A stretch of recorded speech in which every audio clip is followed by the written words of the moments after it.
ideia ali, então você já pode ir abrindo a sua Bíblia aí em 1 Reis, capítulo 17, onde nós temos a história do Elias, que era um indivíduo inconformado com o pecado.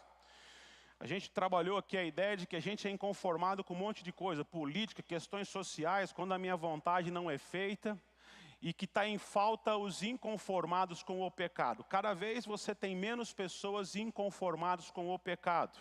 E o que nós temos na realidade é um discurso de que se você confronta o pecado, você é intolerante.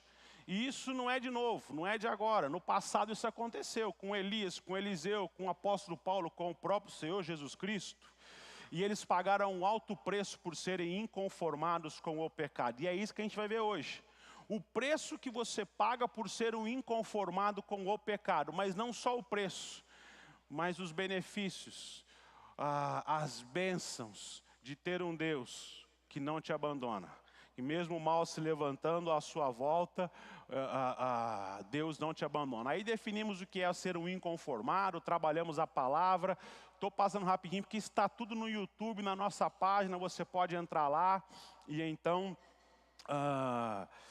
entender um pouco mais do que nós falamos na semana passada. E eu trabalhei aqui rapidamente que se você é um inconformado simplesmente porque está sempre reclamando de tudo e de todos, de fato você não é um inconformado como Elias.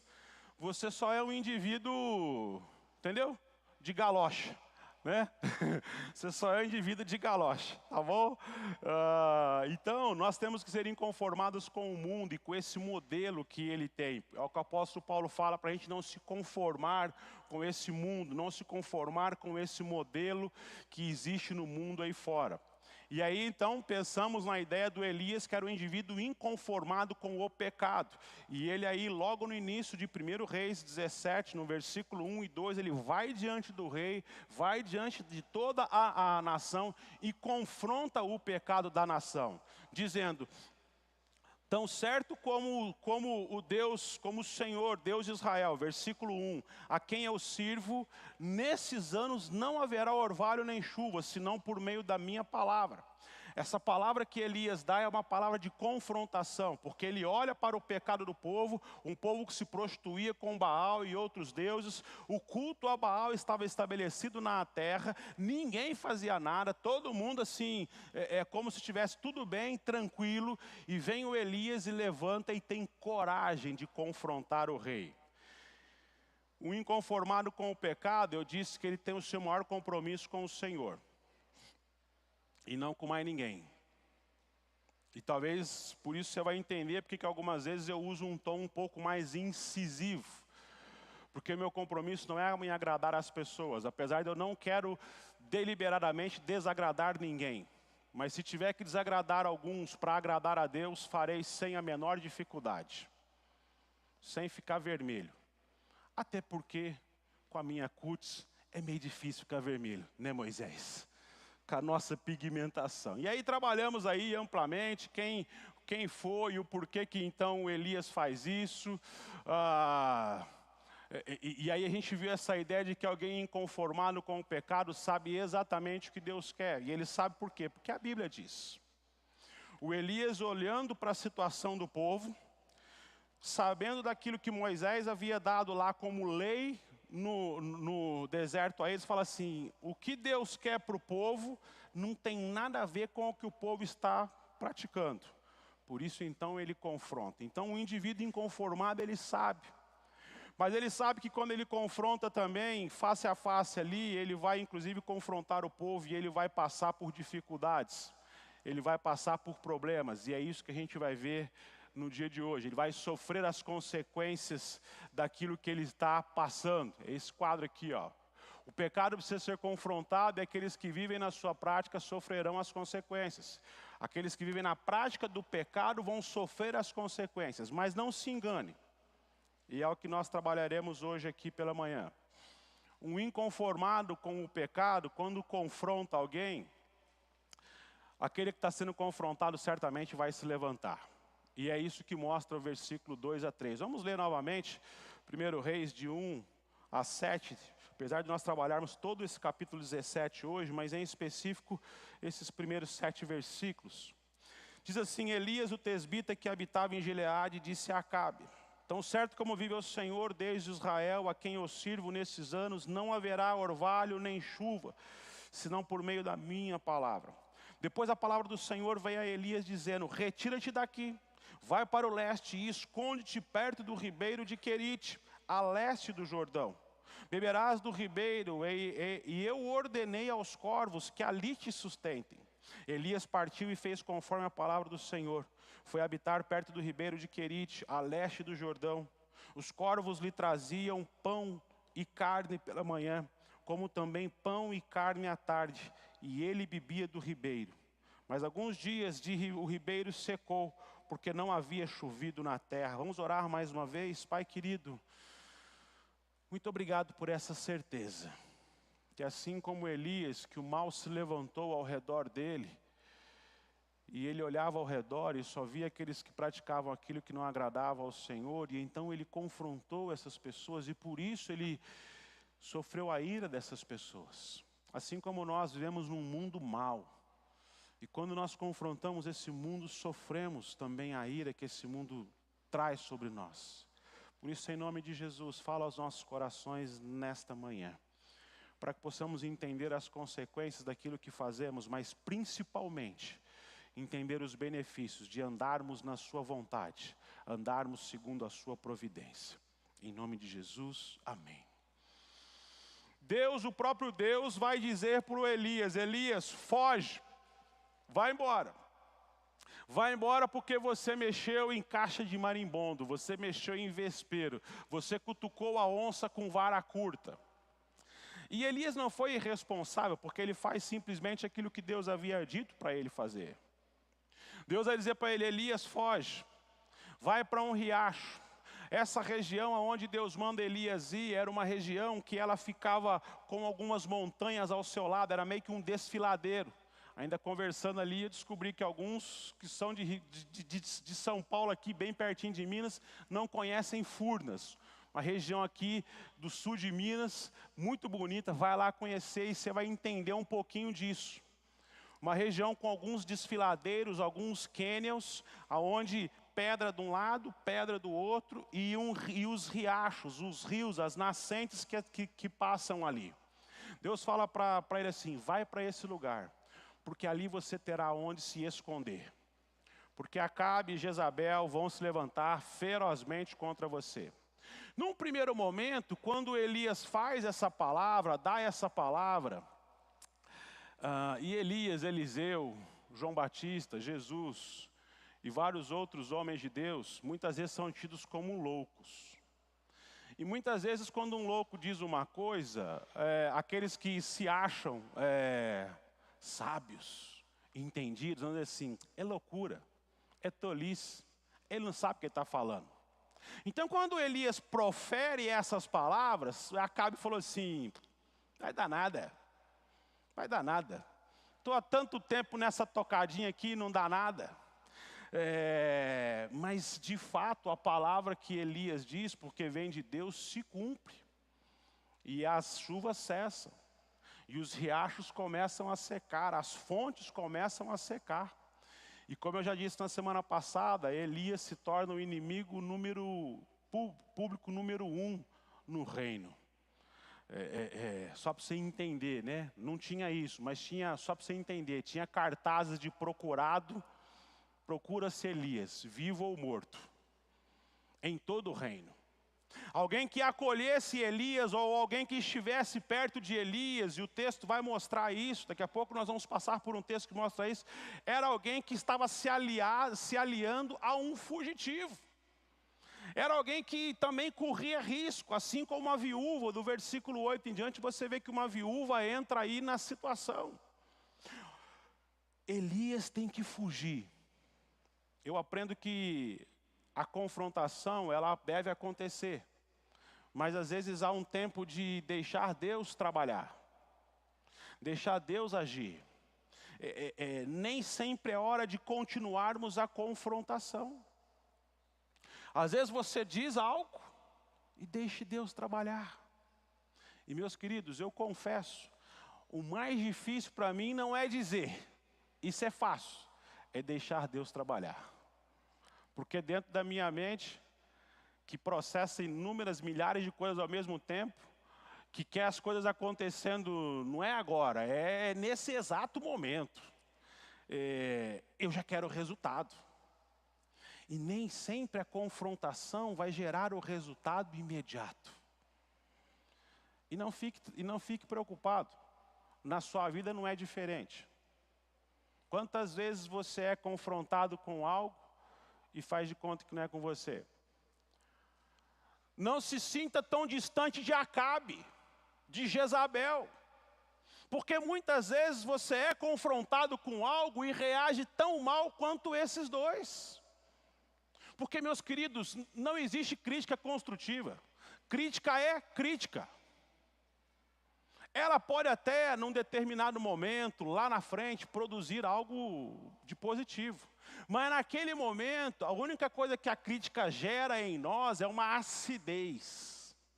Seja você quem for. Então, o que o Elias faz isso, o que o Elias faz aqui é isso. E por isso, então, Acabe reage dessa forma. Quando você vai para o capítulo 18, eu coloco ele aqui. Acabe tinha um copeiro chamado Obadias, e esse copeiro temia ao Senhor. Então, depois de 3 anos e meio, quando a palavra de Deus vem a Elias de novo e diz assim, agora vai até Acabe e diz que vai chover. Então, o Elias vai até o Acabe, e ele se encontra com Obadias. E ele fala para Obadias isso aí, ó. Tão certo como vive o Senhor teu Deus, não há... Ele fala para Obadias, vai até o Acabe e diz que vai chover. Diz que para ele se preparar. Aí o Obadias responde, tão certo como vive o Senhor teu Deus, não há nação nem reino onde o meu Senhor não tenha mandado te procurar. Quando eles dizem, aqui não está, ele os fazia jurar de que não havia te achado. Agora tu dizes, vai, dize ao teu Senhor, Elias está aqui. Poderá acontecer que quando eu te deixar, o Espírito do Senhor te levará e eu não sei para onde. E quando eu der a notícia a Acabe e ele não te achar, me matará. Mas eu, teu servo, temo ao Senhor desde a minha juventude.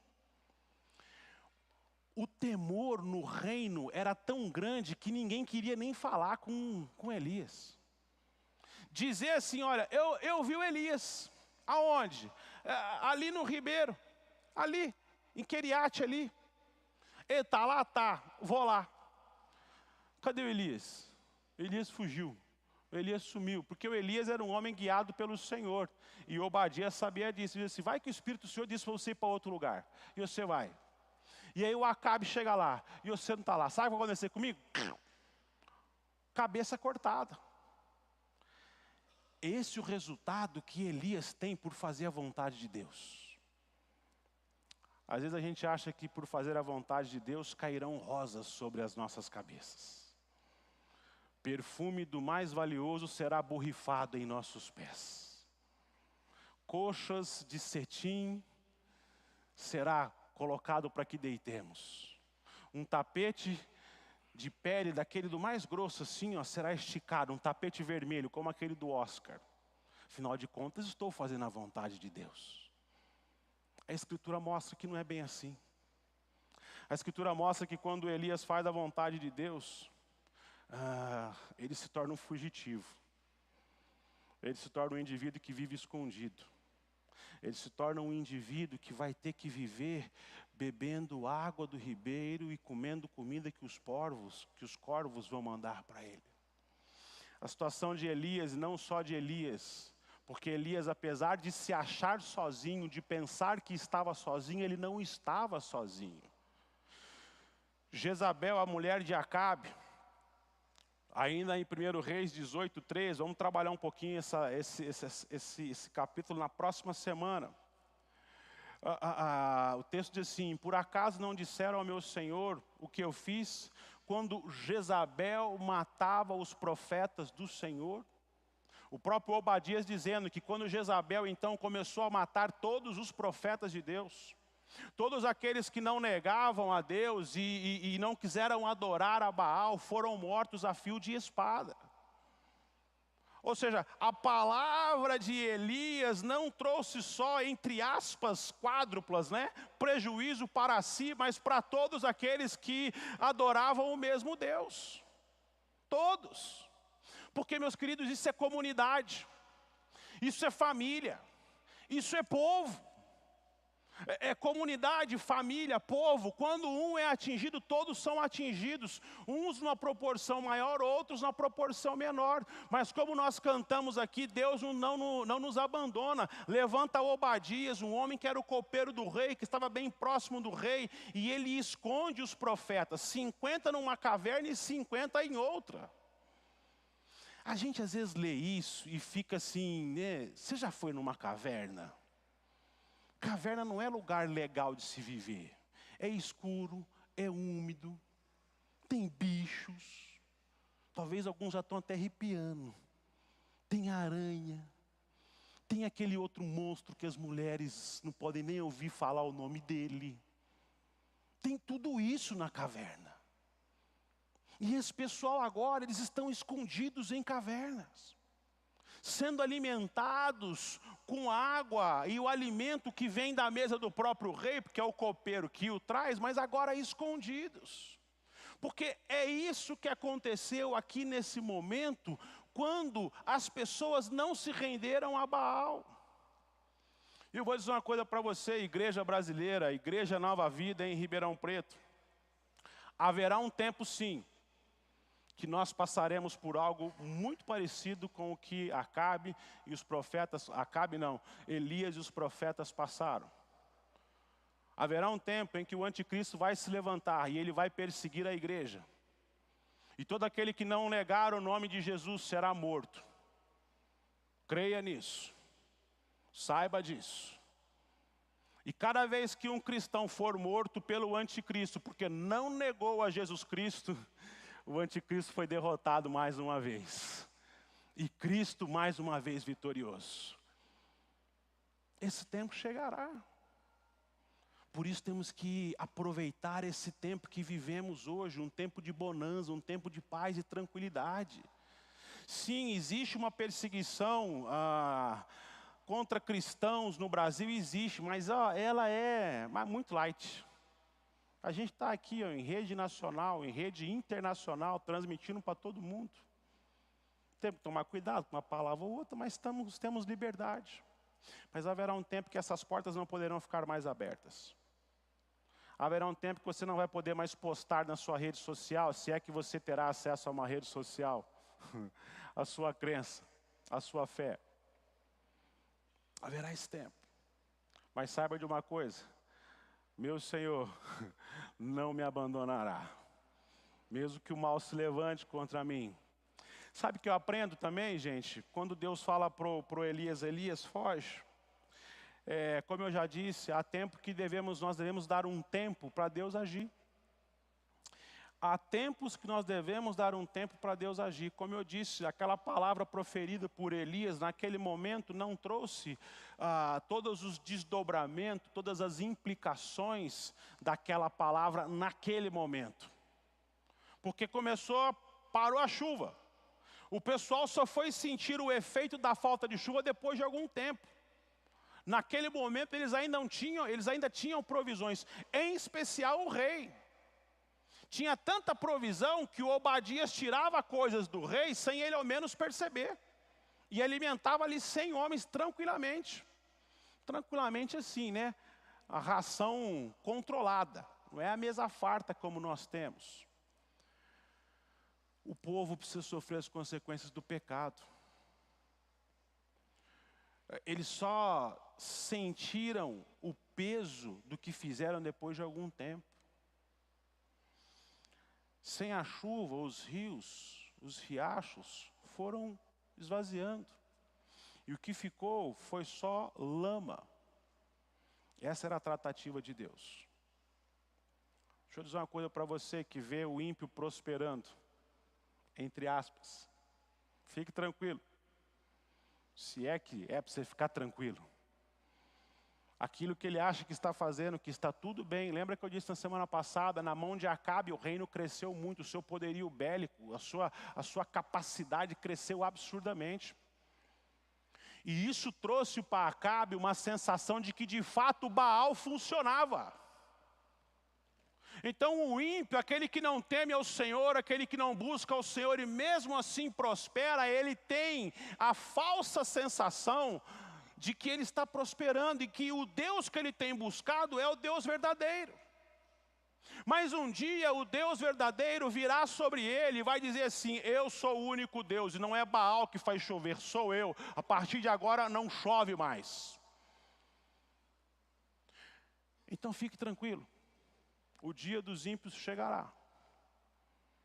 E fique preocupado, que se você tem vivido uma vida de pecado e a mão de Deus ainda não tem pesado na sua mão, fique preocupado, porque um dia ela pesará. Saiba disso. Mas é preciso, meus irmãos, nesse processo, dar um tempo. Então, pensando no confrontador, né? Vai lá e confronta. E espera. Às vezes, como igreja, nós achamos assim, né? Pô, o pastor não está vendo que o indivíduo está fazendo isso, aquilo, outro. Às vezes eu já vi, já tratei e estou dando um tempo. Até porque quem convence do pecado não sou eu, é o Espírito Santo de Deus. Agora, se você viu, vai tratar você. Não espere que eu ou outra pessoa a quem você reconhece que deveria tratar, faça isso. Se Deus te mostrou o pecado de um irmão, vai falar com ele. Vai ter esse quadro lá no fim, mas eu já me adianto para você já ficar com a sua mente assim, tranquila. Confrontação não tem nada a ver com grosseria, com falta de educação. Você pode em amor e deve em amor dizer assim: meu irmão, isso está errado, isso é pecado, não é isso que Deus espera de nós. A fome, meus queridos, assolou aquele povo. Muitos estavam à beira da morte.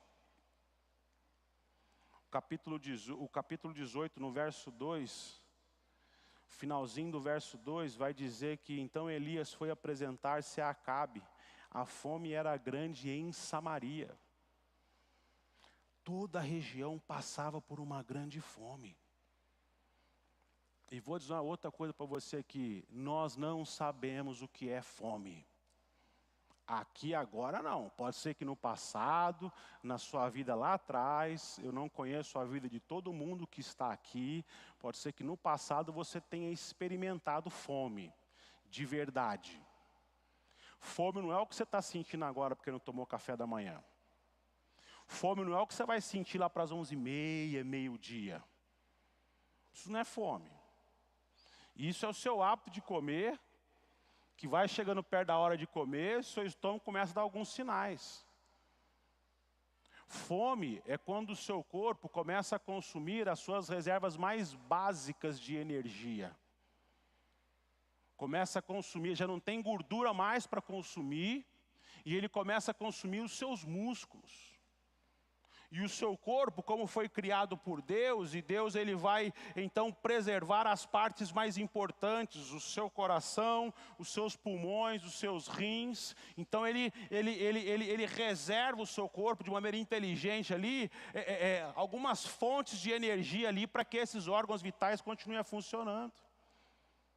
Mas a fome, ela vai chegando a ponto de consumir até isso. Então nós não sabemos o que é fome. A gente pode ter uma vaga noção do que é fome. E eu espero que você venha à noite com bastante fome para comer alguns hambúrgueres. O papel do homem, meu irmão, é confrontar o pecado, o pecador. Quem irá tratar o pecado é o próprio Deus. Não é seu papel, nem o meu papel tratar o pecado. Nosso papel é confrontar. Quem irá tratar é o próprio Senhor. E deixa eu te dizer outra coisa. Deus trata muito melhor do que eu e você. A mão de Deus é muito mais pesada do que a minha ou a sua. Nós, por mais maus que nós sejamos e somos, a gente começa a ver a pessoa numa situação e fala assim, não, deixa eu aliviar aqui. Deus não faz isso. E não porque Ele é mau, é porque Ele é justo. Ele é santo. E Ele ama a sua justiça e a sua santidade. E Ele quer que o povo se arrependa e volte para Ele. Em uma situação de pecado, meus irmãos, não só o pecador sofre, mas todos que estão à sua volta. Toda Samaria passava por fome. Os profetas que não se curvaram a Baal também passaram por essa escassez. O próprio Elias passou por essa dificuldade. Então, quando há pecado de uma pessoa ou mais pessoas em um grupo, todo mundo daquele grupo sofre. Mas Deus nunca abandona os que são fiéis a Ele. Nunca. Nunca. Então é por isso que eu digo aqui, já disse e repito, na igreja não existe essa história de que ninguém tem nada a ver com a minha vida. Pelo contrário, na igreja todo mundo tem tudo a ver com a sua vida. Porque o seu pecado me afeta, afeta ele, afeta ela, afeta todos nós. Ou nós não somos corpo? Nós não somos corpo. A primeira vez que eu preguei no texto ali, isso há muitos anos atrás, de 1 Coríntios ali, onde Paulo usa essa ilustração do corpo. Pela graça de Deus, Deus me deu uma unha no dedão encravado naquele dia. Eu dormi bem e acordei com o dedão inchado. Pastor, graça de Deus, eu pregando à noite, eu suava, mas não era de calor, era de dor. Naquele dia eu de fato entendi o que é ser parte do corpo. Como que a simples unha encravada, e às vezes é um pedacinho da unha assim que você nem consegue enxergar ela, faz com que todo o corpo sofra. Todo o corpo. Eu já senti a dor de um lado, porque você começa a andar pisando assim, né? Então você força, você começa a sentir dor do outro lado. Então não existe essa ideia de, querido, ninguém tem nada a ver com a minha vida. Eu faço o que eu quiser. A rede social é minha. A rede social é sua. Mas o reino é de Deus. Ou você não faz parte dele? A família é dele. E ele é que diz como os filhos precisam viver. Então, aquilo que afeta um, afeta todos. Mas Deus nunca abandona aqueles que estão com Ele. Versículo 4 e 6, eu vejo que os inconformados com o pecado são tratados em conformidade com a bondade de Deus. Os maus, os ímpios, aqueles que não querem fazer a vontade de Deus, tentam tratar-nos, aqueles que nós queremos fazer a vontade de Deus, à maneira deles, conforme a malignidade deles. Mas Deus, na sua soberania, na sua infinita bondade, na sua infinita misericórdia e amor, nos trata em conformidade com a bondade dele. Versículo 4. Beberás, retira-te daquele, diz o versículo 3, vou dizer assim, beberás do ribeiro, e eu ordenei aos corvos que ali te sustentem. Elias partiu e fez como o Senhor, fez conforme a palavra do Senhor, foi habitar perto do ribeiro de Querite, a leste do Jordão. Os corvos lhe traziam pão e carne pela manhã, como também pão e carne à tarde, e ele bebia do ribeiro. Elias foi alimentado por Deus. Elias foi tratado por Deus. Enquanto todo o povo passava fome, vai ter um quadro que vai falar sobre isso aqui, Elias era alimentado 2 vezes por dia. Gente, mais uma vez, a gente não sabe o que é fome, mas pesquisa aí, dá um Google aí em países que passam fome. É uma alimentação por dia. Certa ocasião, eu vi uma reportagem há muitos anos atrás, não sei se foi no Globo Repórter, enfim. A mãe fazia biscoitos de terra para as crianças comerem. Sabe esse biscoito que as nossas crianças dão uma mordidinha e jogam fora? Que é muito bom, muito gostoso, de excelente qualidade. As crianças comiam biscoito de terra. Não vai longe. Uma equipe da Palavra da Vida, onde eu estudei, foi em certa ocasião no Vale do Ribeira, aqui em São Paulo, divisa com o Paraná.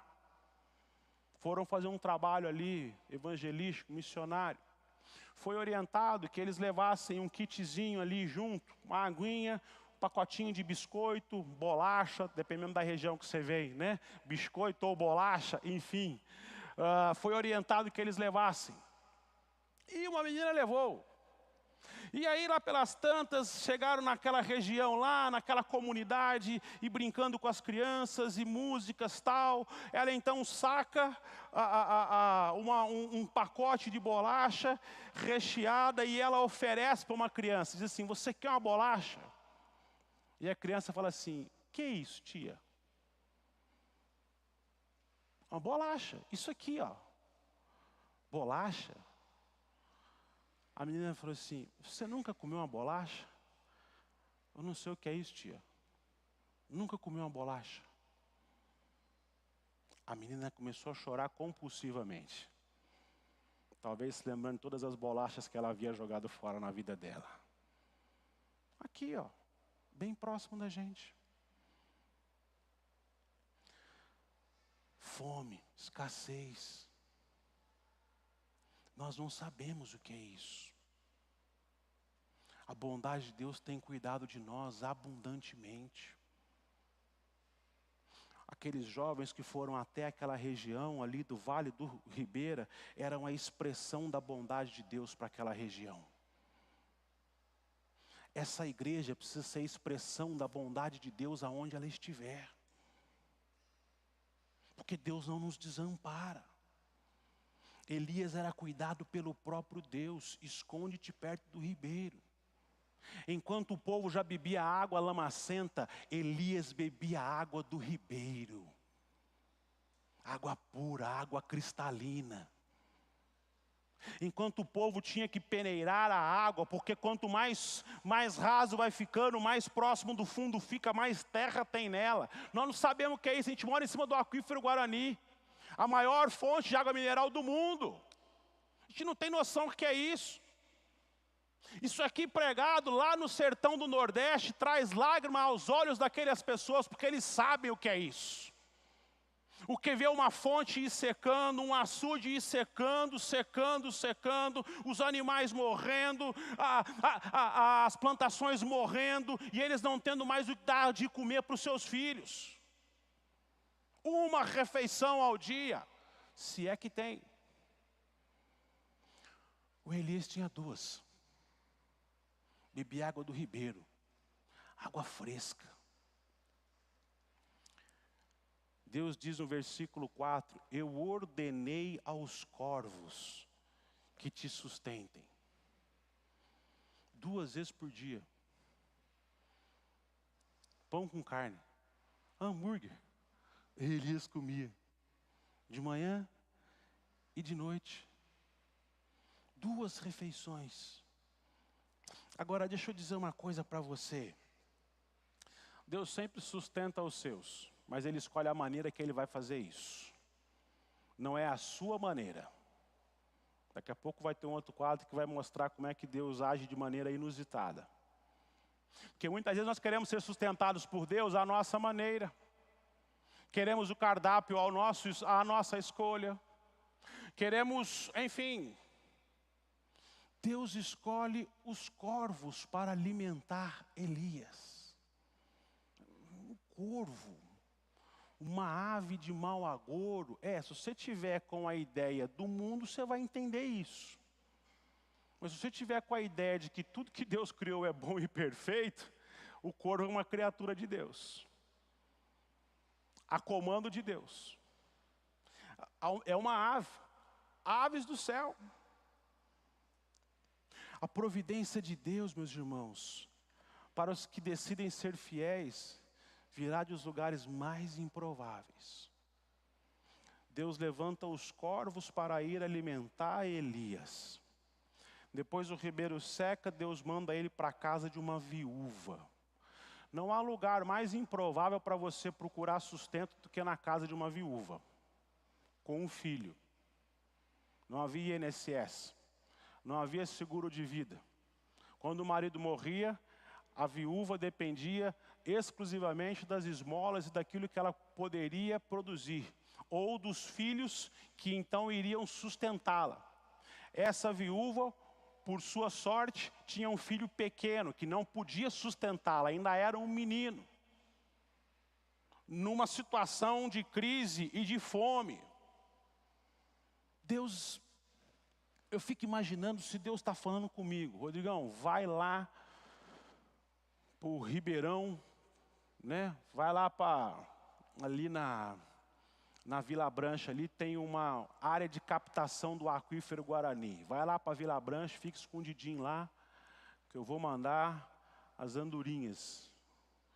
Ribeirão tem muita andorinha, ou pelo menos tinha, né? Os papagaios, ou até os corvos mesmo para te alimentar. Eu falei assim, Deus, não dá para passar um iFood de vez em quando lá?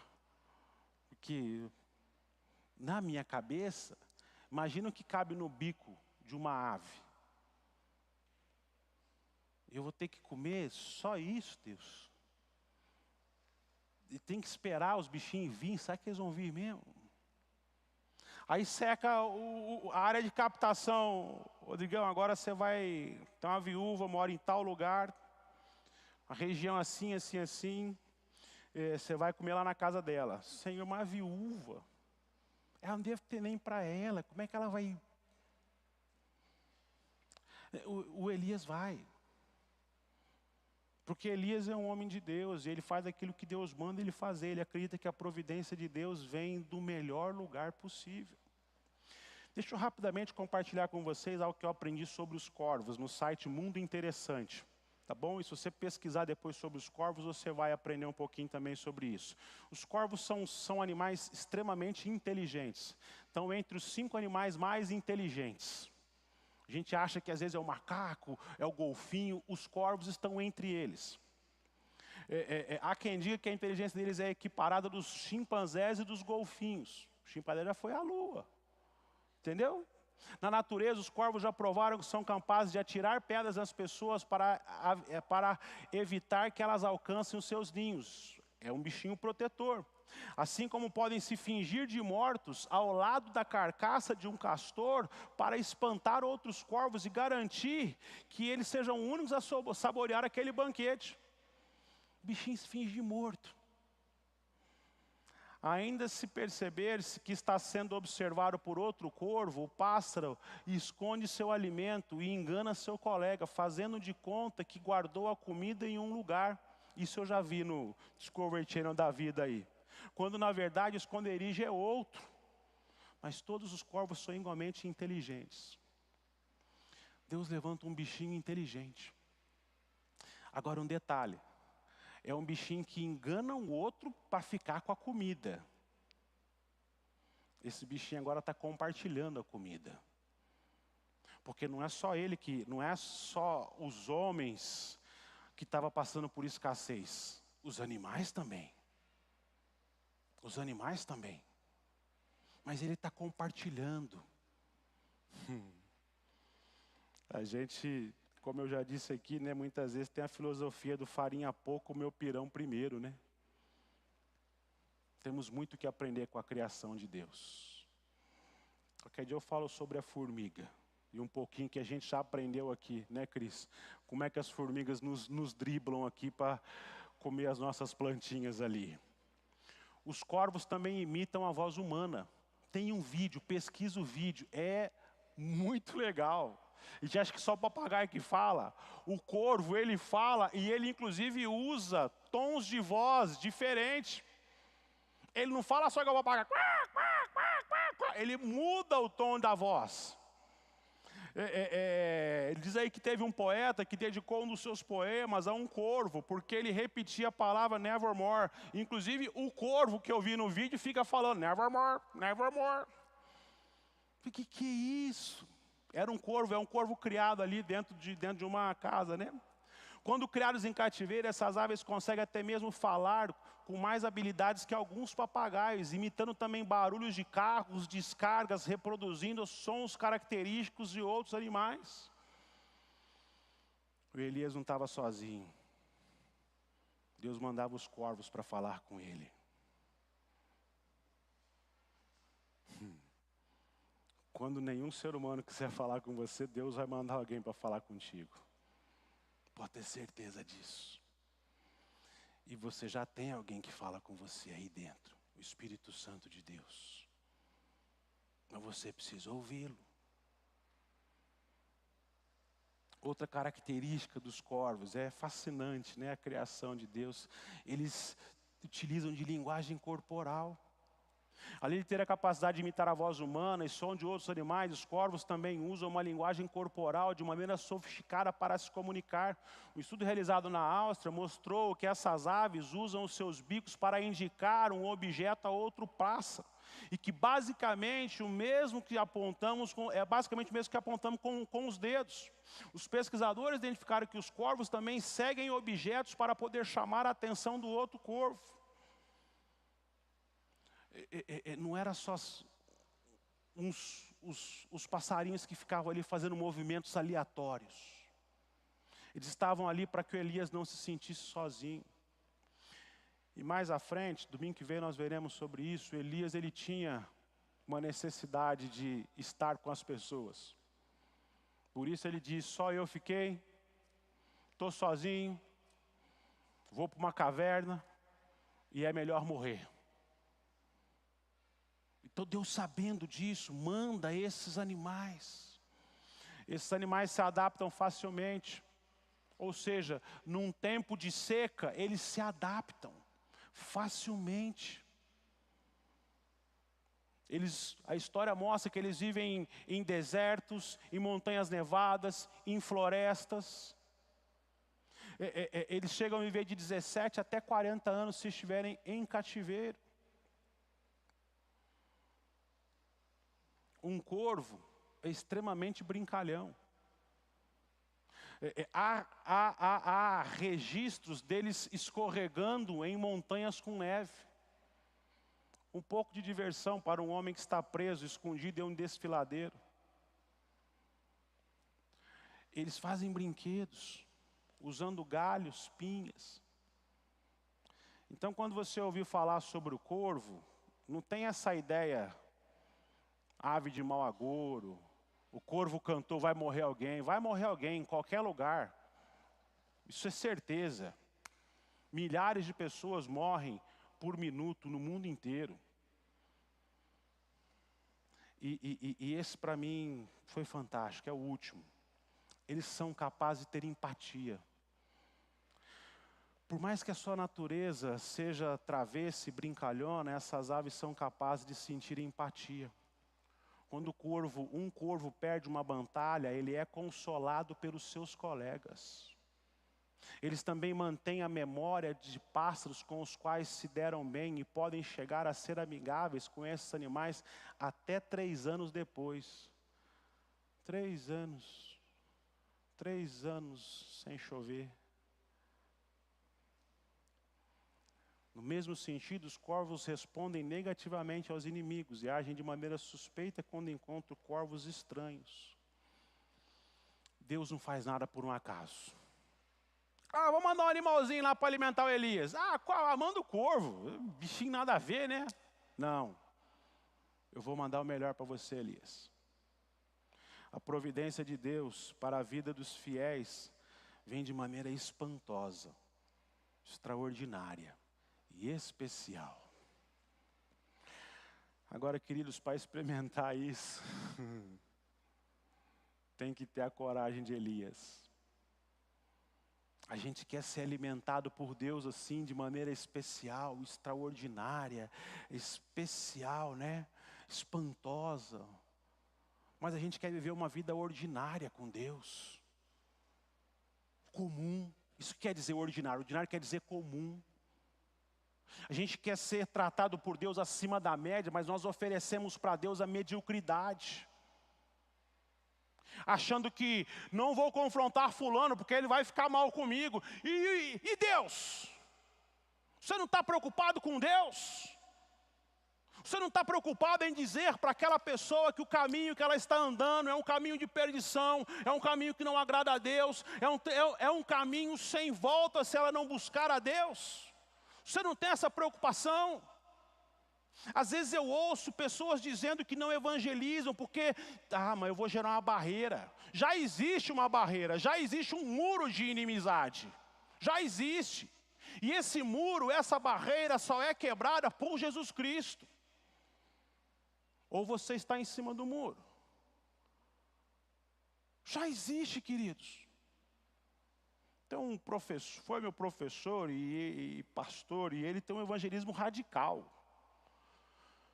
Ou você se converte, você vai para o inferno. 2 linhas o evangelismo dele tem. Você não precisa ser assim, porque ele paga um preço, inclusive, por ser assim. Mas você pode dizer assim, querido, você já pensou na sua vida se ela terminar hoje? E Deus tem me dado a oportunidade de falar em vários velórios. E eu, com todo respeito ao falecido, eu esqueço o falecido. E prego o evangelho. Porque talvez é a única oportunidade que aquelas pessoas terão de ouvir o evangelho. E com todo respeito a vocês que me ouvem todos os domingos, é a plateia mais atenta que eu tenho. Geralmente eu falo 10 minutinhos só. Mas se eu falar 20 minutos, ninguém respira. E não estou falando que é eu que falo, não. Eu já vi outros pastores fazerem eu mesmo. Porque aquele momento é um momento de reflexão. De confrontar o pecador com o seu pecado. E apresentar a bondade de Deus através de Jesus Cristo. Queridos, a gente tem que parar com essa ideia de que confrontação é ruim. Você tem Jesus Cristo porque um dia você foi confrontado pelo Espírito Santo. Senão você não estava aqui. Foi a confrontação que o Espírito Santo fez, que a palavra de Deus fez, que alguém enviado por Deus fez, é que trouxe você aqui. Porque essas pessoas dissessem para você assim, não, fica tranquilo, no final vai dar tudo certo. Fica de boa, vai viver na vida aí mesmo, carpe diem, curta a vida. Fica tranquilo. Deus te ama, e no final, vai dar tudo certo, não precisa segui-lo não. Se as pessoas dissessem isso para você, você não estaria aqui hoje. Porque o que o mundo tem a oferecer, meus irmãos, muitas vezes é muito mais atrativo. E deixa eu dizer uma coisa para você que tem confrontado e sofrido as consequências da confrontação. Às vezes Deus traz o recurso e aquele recurso por alguma razão seca. O versículo 7 mostra isso. Decorridos alguns dias, o ribeiro secou, porque não havia chovido na terra. Mas sempre que uma fonte seca, Deus já tem outra preparada. Então veio a palavra do Senhor dizendo, levanta-te, vai viver em Sarepta, território de Sidom. Ordenei ali uma viúva que te sustente. Agora ele vai para um território diferente do dele, um território que não era mais o dele, mas ainda assolado por aquela fome. E ele então é dito, a fonte aqui secou, agora você vai para lá, lá tem uma viúva que vai te sustentar. Mais uma vez nós não vemos o Elias questionando.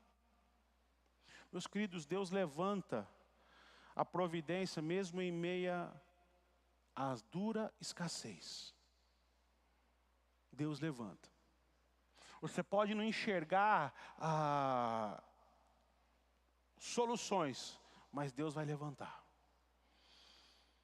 Essa foto é uma foto real, é uma foto da Índia, onde os Dalits, aquele sistema de casta que eles têm, se você nasce nessa casta, você não vai virar nada na vida. Você está fadado a viver assim, nasceu assim, vai viver assim, vai morrer assim, à beira da pobreza, se alimentando dos restos.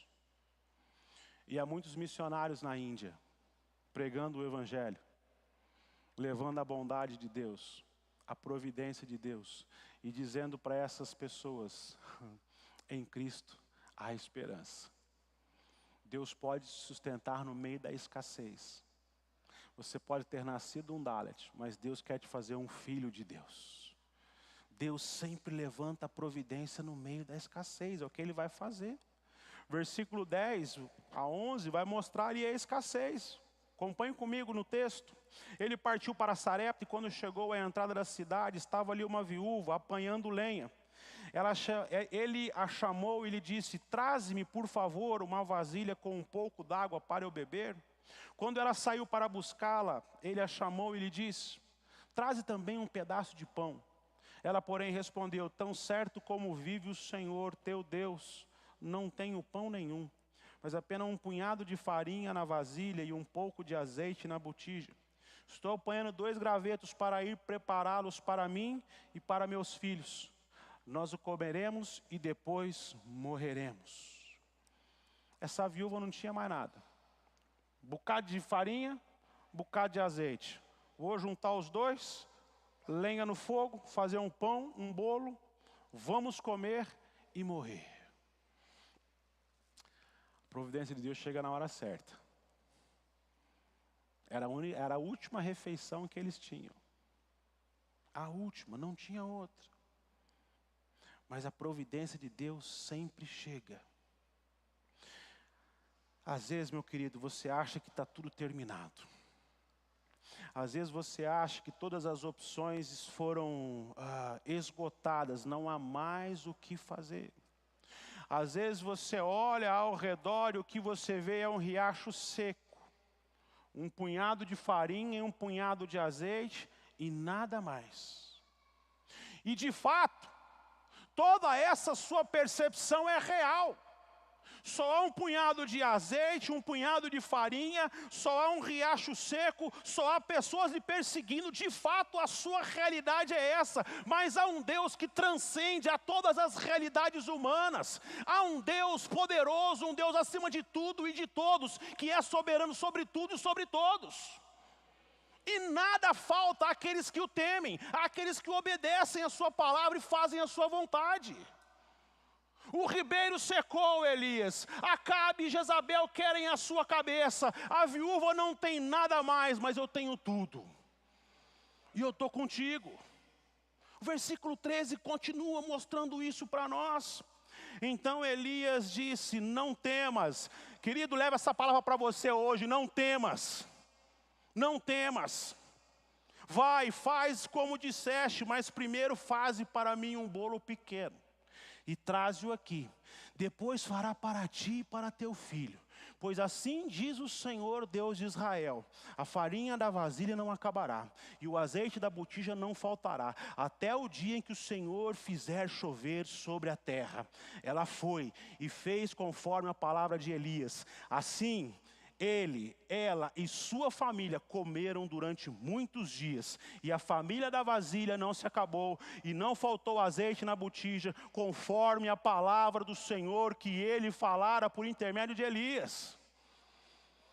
Você acredita nisso? Você crê que o Deus de Elias é o seu Deus? Então seja o que for que você esteja enfrentando, meu querido, Deus continua contigo. As circunstâncias podem ser as mais drásticas e dramáticas possíveis, mas Deus é contigo. Agora, perceba uma coisa. Elias fala assim: vai, faz o pão, o bolo e traz primeiro para mim. Esse profeta é egoísta, hein? O profeta era o homem de Deus. Ele simbolizava a presença de Deus. Ele simbolizava a palavra de Deus. Aquela mulher trazer aquilo primeiro para ela, demonstrava que ela estava dando não só o seu melhor, mas tudo o que ela tinha para Deus. Tudo.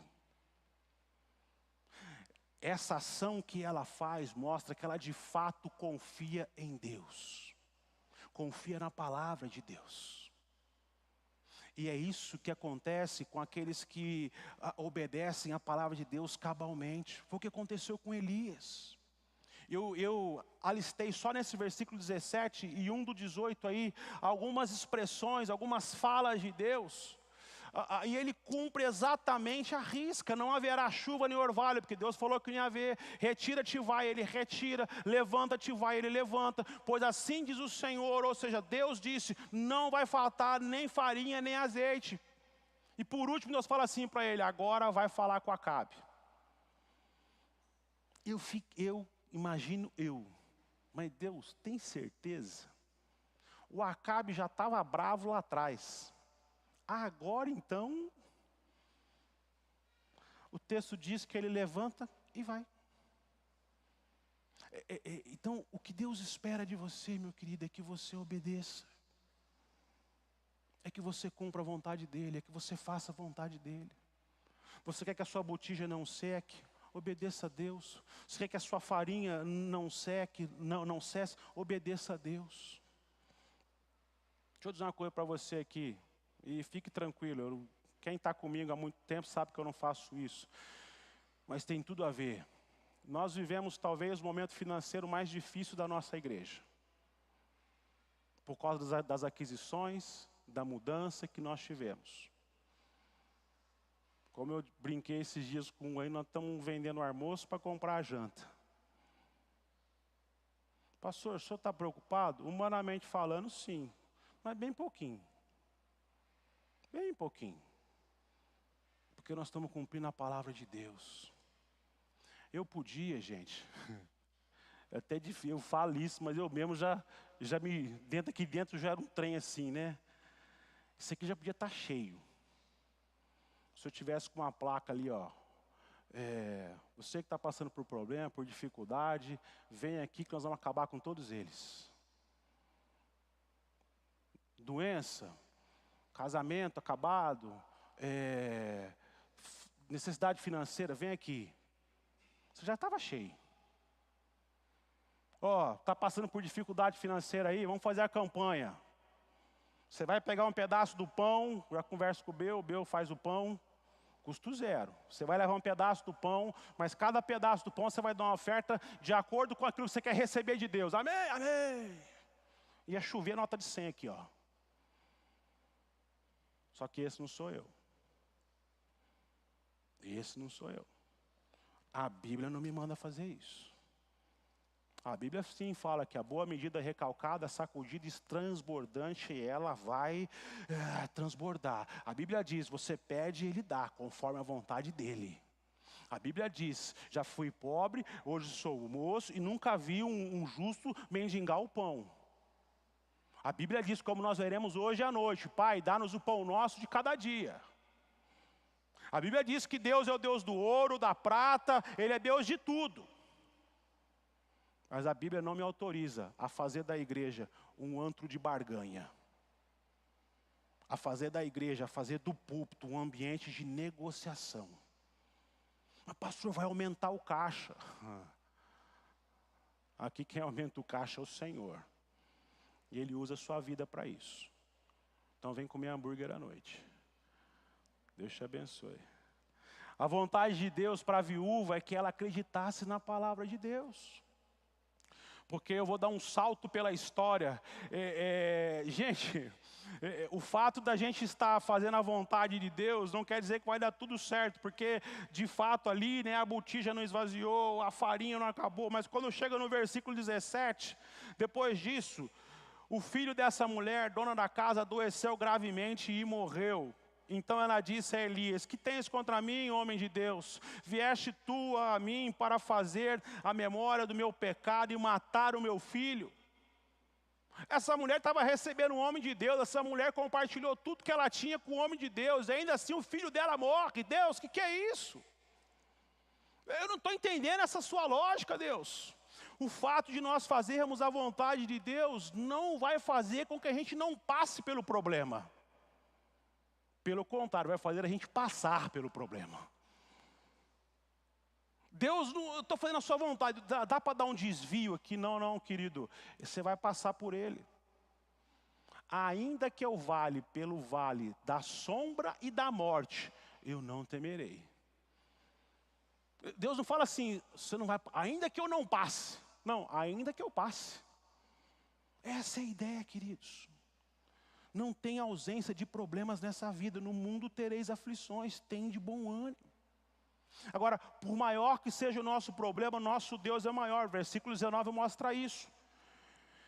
Ele lhe respondeu, dá-me teu filho. E ele pegou nos braços, carregando para cima do quarto, onde ele mesmo ficava, deitou em sua cama e clamou ao Senhor, ó Senhor, meu Deus, até sobre esta viúva que me hospeda trouxesse de desgraça, matando-lhe o filho. Vai ver na mente do Elias. Elias era homem como nós. A gente vai conversar mais sobre isso no próximo domingo. Versículo 21. Então ele se deitou sobre o menino 3 vezes e clamou ao Senhor, ó Senhor meu Deus, faz este menino reviver. O Senhor ouviu a sua voz, a voz de Elias, e o menino voltou a respirar e reviveu. Então Elias pegou o menino, levou para o quarto, à casa, e entregou a sua mãe e disse, aqui está, teu filho está vivo. Seja qual for o problema, Deus é maior que ele. A gente vai conversar um pouquinho sobre esse temperamento de Elias no próximo domingo, porque a gente acha às vezes que o Elias era um super-homem. E ele não era. Agora a providência de Deus, caminhando para o final, vem para a vida dos fiéis de maneira espantosa, extraordinária e especial. Olha o que diz o verso 24. Então a mulher disse a Elias, agora sei que tu és homem de Deus e que a palavra do Senhor na tua boca é verdade. Às vezes, para saber que Deus é Deus, nós teremos que passar por momentos assim. De olharmos e acharmos que estamos perdendo tudo. Às vezes nós teremos que passar por momentos de escassez, de privação, de injustiça. Para aí só então entender que Deus é Deus. E enquanto nós não entendemos que Deus é Deus, o processo não cessa. Então, uma dica, entenda logo quem é Deus, o que Ele tem para a sua vida, o que Ele quer para a sua vida, porque o pecado, meus queridos, deve ser confrontado. Você não deve se conformar com ele. E comece pela autoconfrontação, porque é muito bom apontar os dedos para os outros, mas a gente tem que se olhar no espelho. E não há melhor espelho do que a palavra de Deus. Olha para ela, dia após dia, e fala assim, Deus, fala comigo. Aonde que eu estou nesse processo? Quem eu sou aqui?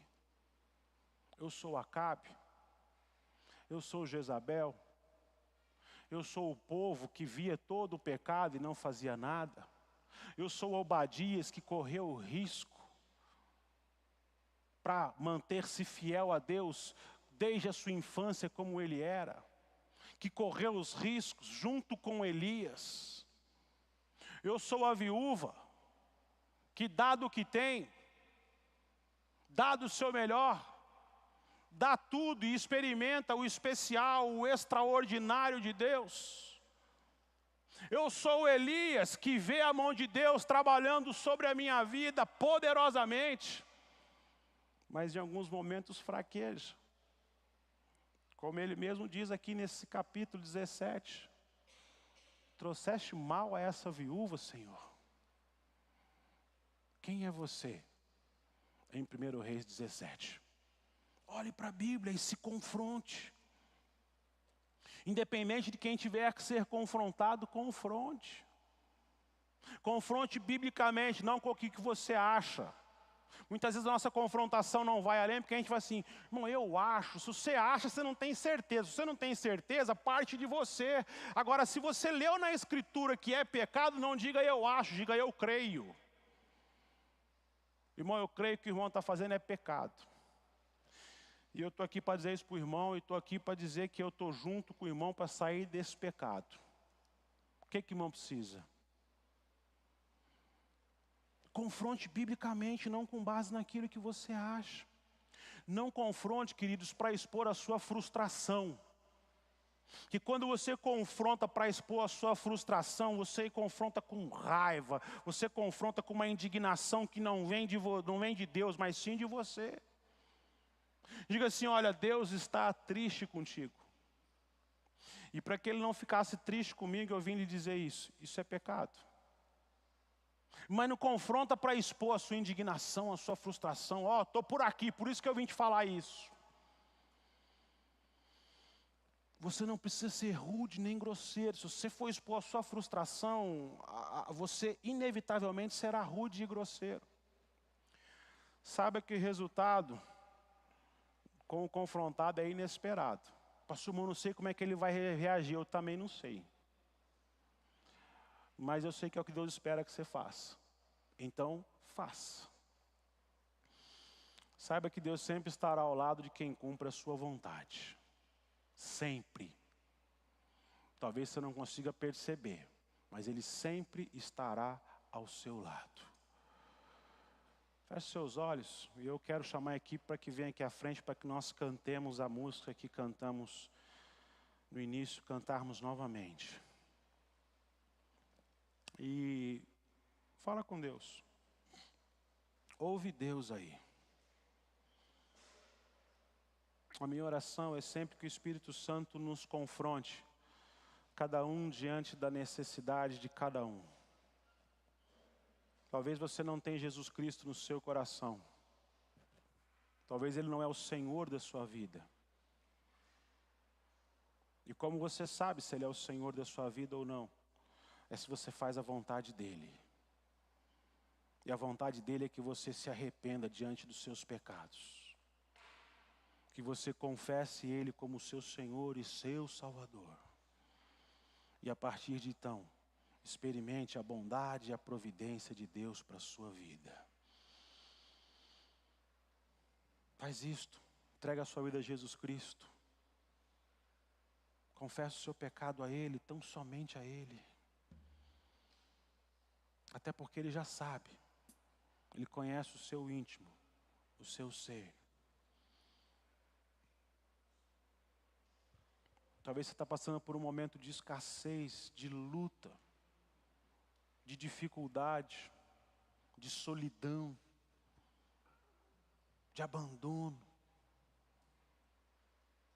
Saiba, Deus está contigo. Basta você crer na providência dEle, receber a providência dEle para a sua vida. Deus quer te usar, como usou aqueles corvos, como usou aquela viúva, como usou Elias, como usou Obadias. Então também diga, Deus, estou aqui. Usa-me conforme o teu querer, conforme a tua vontade. Trabalhe em mim, Deus, para que eu seja um instrumento do Senhor.